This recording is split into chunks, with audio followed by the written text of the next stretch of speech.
Joe from As the Joe Flies. And I'm Leslie from Trips with Tykes. And welcome back to Disney Deciphered. So we had so much fun, Leslie, talking about Disneyland attractions for Disney World regulars. And again, we've talked about, going to Disney World if you're from Disneyland and vice versa, but we never did an attraction focus. Anyway, we had so much fun.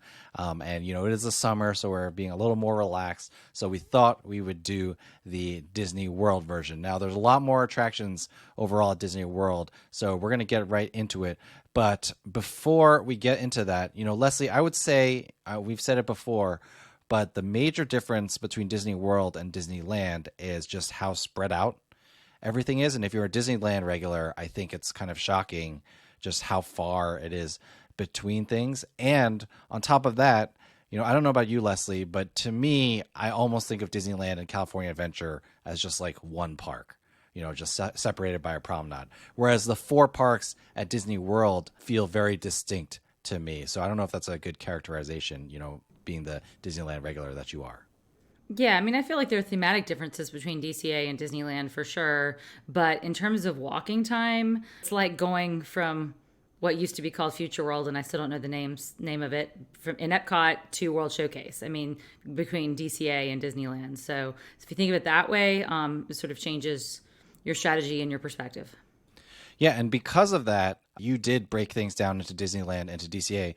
But for what I'm going to do, we're going to have the same kind of overall categories: must-do attractions, should do, only if you're interested, and then everything else is, either forget about it or only if you have time or whatever. However, I feel like with Disney World, it's so important to differentiate the 4 parks that we're going to do must-do, should do, only if you're interested by park. We're not going to do it all at once like we did over at Disneyland. So let's get started. We'll go in reverse order of, when they were created. So the most recently created park, Leslie, is Animal Kingdom, my favorite park, right, Joe? Yes, your favorite. Now, Leslie, I will put it on you to describe, Animal Kingdom is so different than anything in all the Disney parks around the entire world. So, how would you describe Animal Kingdom to someone who has no idea what that is?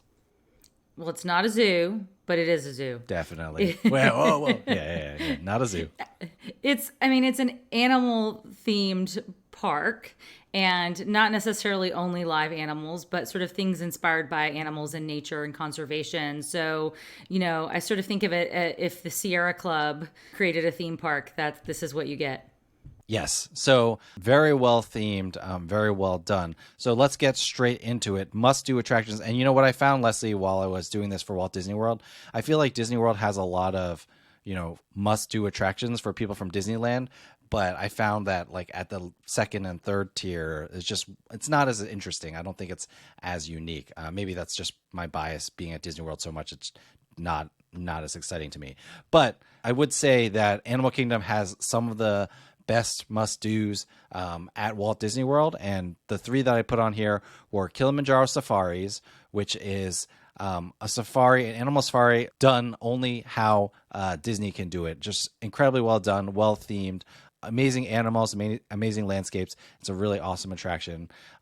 Expedition Everest, which is probably one of the 2 most thrilling coasters at Walt Disney World. And that one, unfortunately no longer features the animatronic Yeti, but I still think that is a must-do attraction and a S-tier attraction at Animal Kingdom. And then finally, saving the best for last, Avatar's Flight of Passage. It is one of the best attractions in the world. Definitely, you cannot miss it if you're going to Animal Kingdom. If you don't know what Flight of Passage is at this point, basically you are riding a banshee, which is a pterodactyl-like creature in the world of Pandora. You do not need to know anything about Pandora or the Avatar movies. I still haven't seen the newest one, but it's still just an amazing attraction. Kind of Soarin' on steroids is what we've said many times, and I know that's one of your favorites as well, Leslie. Yeah, it's a great attraction, and that trio is really, really solid in Animal Kingdom. I mean, I do joke that I don't like the park very much, and often will skip it on certain trips. But if I go and when I go for those three attractions, and maybe I do them twice if I can make it work with my strategy overall, because those are all just fantastic. And Flight of Passage is. I mean, I'm back and forth between Rise of the Resistance and Flight of Passage for my favorite theme park ride anywhere. Yes, Radiator Springs Racers would like a word, but Okay, yeah. okay, it's top three. It's top three. Put those three. Yeah, put those three on the Mount Rushmore of American Disney attractions. So the should do attractions at Animal Kingdom, these were not as interesting for me, but I still think if you are going all the way to Orlando, you should check them out. Navi River Journey is probably the one I'm like least interested in. It's supposedly the B attraction at Pandora, but for me, it's really, a C attraction. It is like such a huge drop off from Flight of Passage. Yeah, I mean it is, but that said, I still like it. I think it's a really beautiful attraction. I like boat rides, generally speaking, so it scratches the itch for me a bit more, just because I want to spend time in Pandora.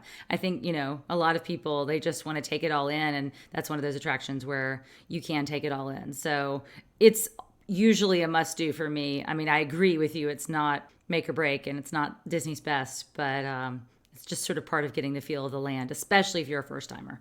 Well, you've made me feel better about not putting it on the ignore list, so thank you, Leslie. The other pair of attractions, and now we are using attractions in like non-ride, is Festival of the Lion King and Finding Nemo, Big Blue and Beyond, I think is the current name. Anyway, these are stage shows, kind of like Rogers the Musical, which we just talked about recently.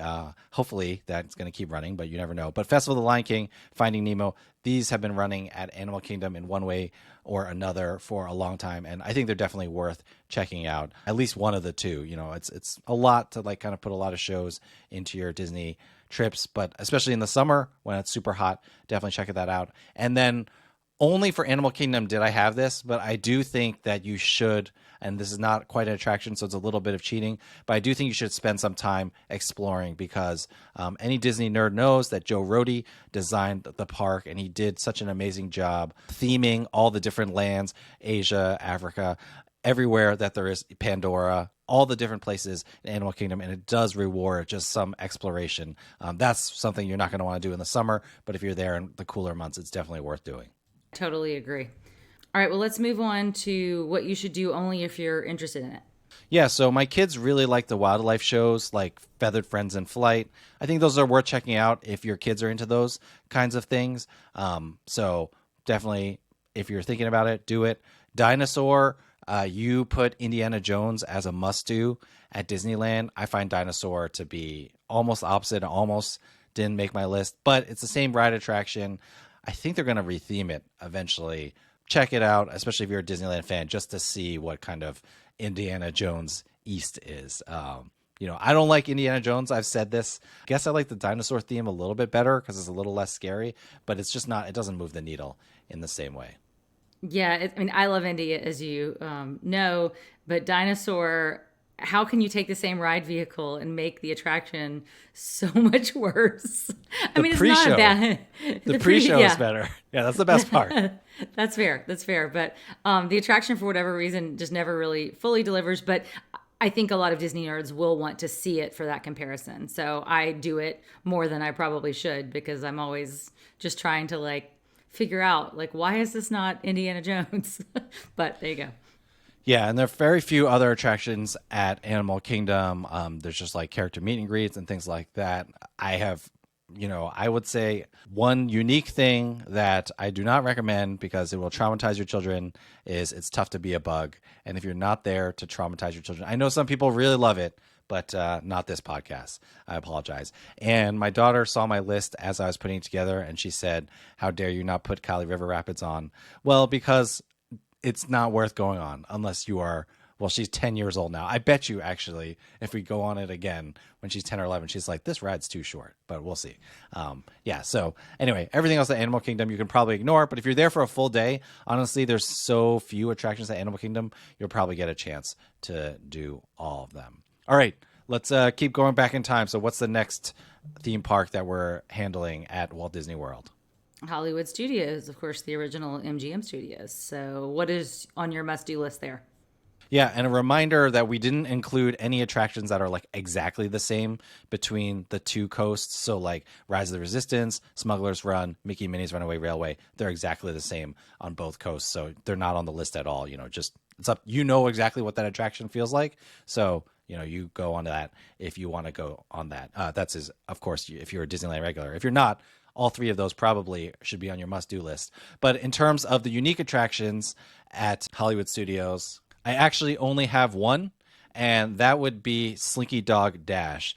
You can dip into my should-do list, Leslie, but do you have any other attractions at Hollywood Studios that you think are like must-do for people? I mean, Rock and Roller Coaster for me is a must-do because, again, it's the only inversion that you get at Disney World from a coaster. So for the same reason that Incredicoaster was on my must-do list for Disneyland, Rock and Roller Coaster is on my must-do list at Hollywood Studios.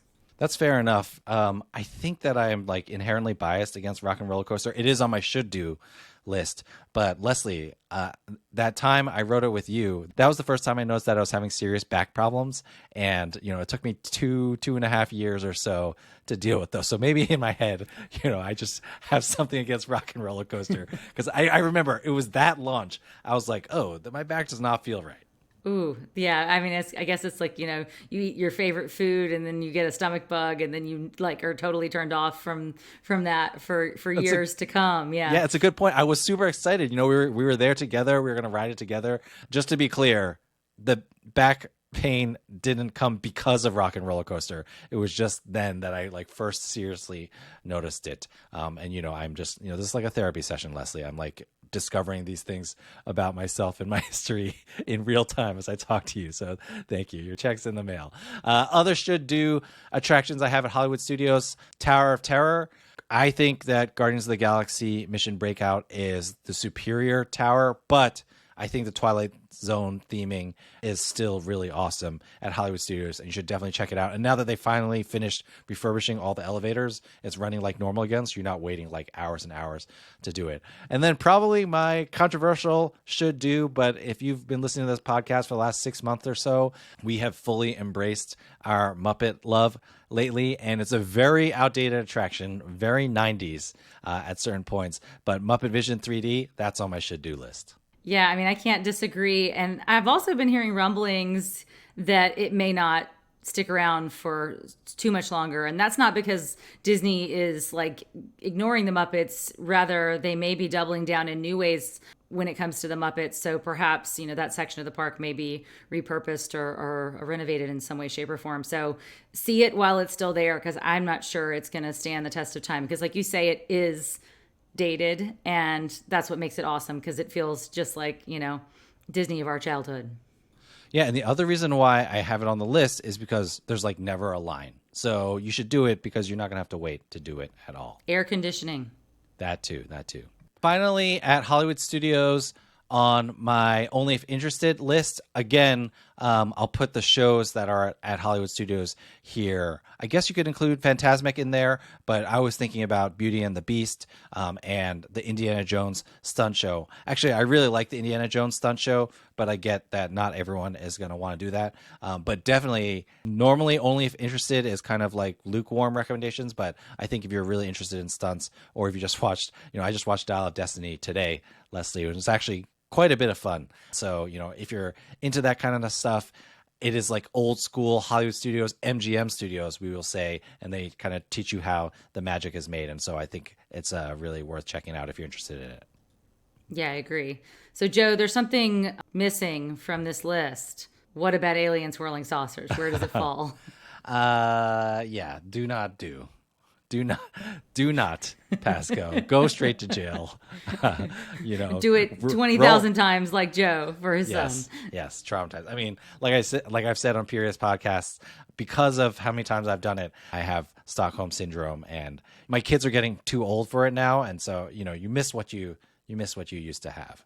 But yeah, alien swirling saucers, not a lot to write home about, except for holidays and at nighttime. I would put only if interested at that point. But yeah, everything else at Hollywood Studios, I can probably take or leave. A lot of it, again, is stuff that you can get in Disneyland now. If you're there and you haven't been to Disneyland and you're just listening to this episode, just looking for a list of rides to do, obviously do all the Star Wars attractions, do Mickey and Minnie's Runaway Railway.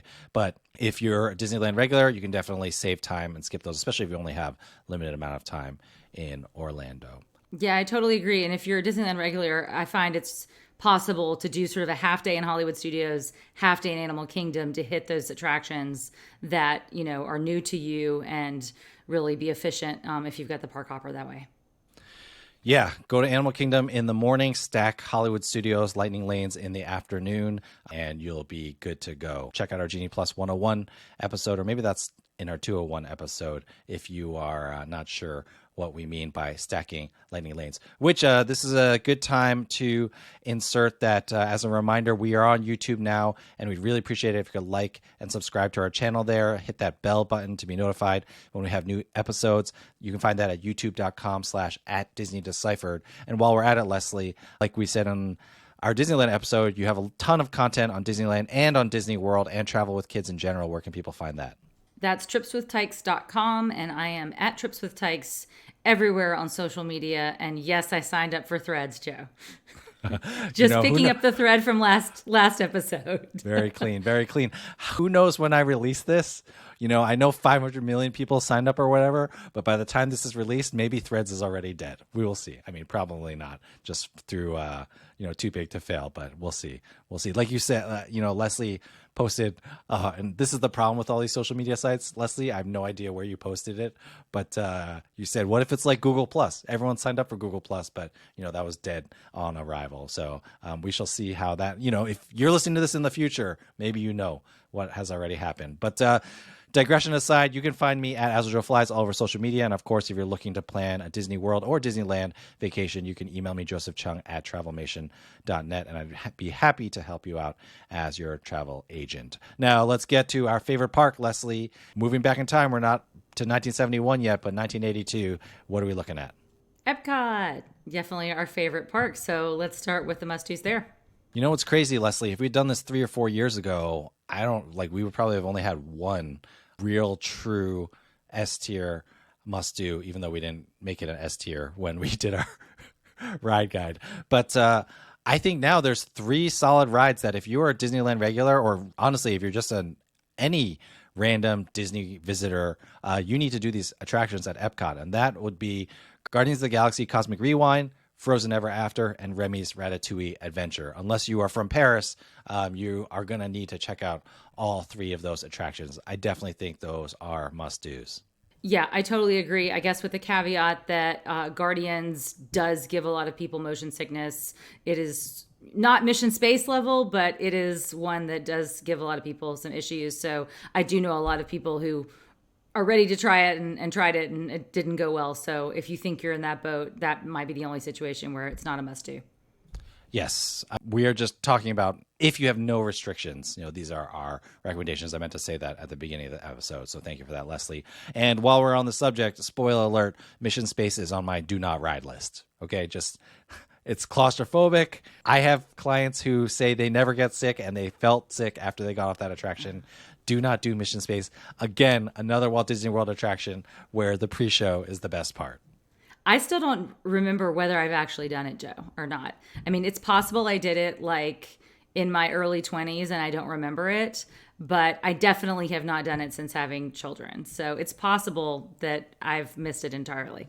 Yeah, the green version is doable. We're spending way too much time on an attraction that I don't think you should ever ride. But the green version is doable because it's less crazy, but still, it's pretty claustrophobic. And for those of you who are drinking around the world, definitely do not get on this attraction after you've had a few alcoholic beverages. All right, for my should-do attractions at EPCOT, I've got Spaceship Earth because I just feel like, actually, let me give you a trio of attractions. Spaceship Earth, American Adventure, and Journey into Imagination with Figment, even though that's an inferior version to previous versions. I feel like all 3 of those are old school EPCOT, and while we still have them, you should really check them out just to get a feel for what EPCOT used to be like. R.I.P. Body Wars. Oh, I miss Body Wars. But yeah, I totally agree, especially Spaceship Earth. I mean, that is the classic, and everybody wants to go into the ride that goes into the ball. So, got to do it. Yes. My last should do at Epcot is I have Test Track. It is not as good as Radiator Springs Racers, but especially for younger kids who are into a little bit of thrills, a nice, fun, fast attraction. Single rider line is actually quite modest in terms of wait times and things like that. So I definitely think you should do Test Track if you got the time for it. Agreed. And for people with kids like ours who like the STEM kind of things, getting to design your own car is an extra element to that Radiator Springs doesn't have. So I think it does have that extra little bonus, even though, again, the ride is not as good. And then speaking of STEM nerds like myself, Living with the Land and Grand Fiesta Tour with the Three Caballeros, I guess only one of those is for STEM nerds. But the boat rides are the only, if you're interested, attractions that I have for Epcot. I think they're worth checking out. And obviously I didn't include Soarin' because Soarin' is at both coasts. The boat rides, I think they're worth doing, especially if you're interested, or if you're interested in just taking a break. So that's what I have there. I don't know if I missed anything at Epcot that you feel like people should check out. Well, new things are coming. We'll find out what happens when we get the Moana. You mean the short walk through the short a little walk through garden? Water. Yeah, we'll see how that turns out. Yeah, for sure. I feel like that's not going to be a must do. Maybe a should do for the theming. That'll be open, by the end of the year, hopefully. So we'll see how that goes. All right. So we will go back to 1971, the Magic Kingdom. And surprisingly, I found, I don't know if you feel this way, Leslie, but I found that it feels like there are so many attractions that are overlapping with Disneyland that, there were not that many attractions to talk about, which is a totally fine and okay thing.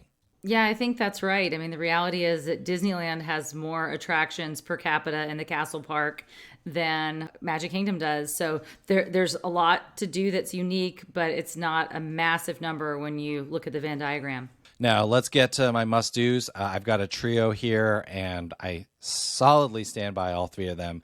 Seven Dwarfs Mine Train, Tron Light Cycle Run, and People Mover. Okay, you got to ride all three attractions, especially if you're an old school Disneyland fan and you no longer have the People Mover. Obviously, the first two are newer attractions, although Seven Dwarfs Mine Train isn't new at this point, but very well done roller coasters that are worth checking out. Not too thrilling, actually. A lot of younger kids can do both of those attractions, although Tron is 48 inches for the height requirement, which I know because we're getting some thick-soled shoes so my son can hopefully ride it in a couple weeks. And then People Mover is the exact opposite of those two attractions. It's not a roller coaster at all. It's a very chill ride through Tomorrowland. But I definitely think you should check out those three attractions if you're visiting the Magic Kingdom.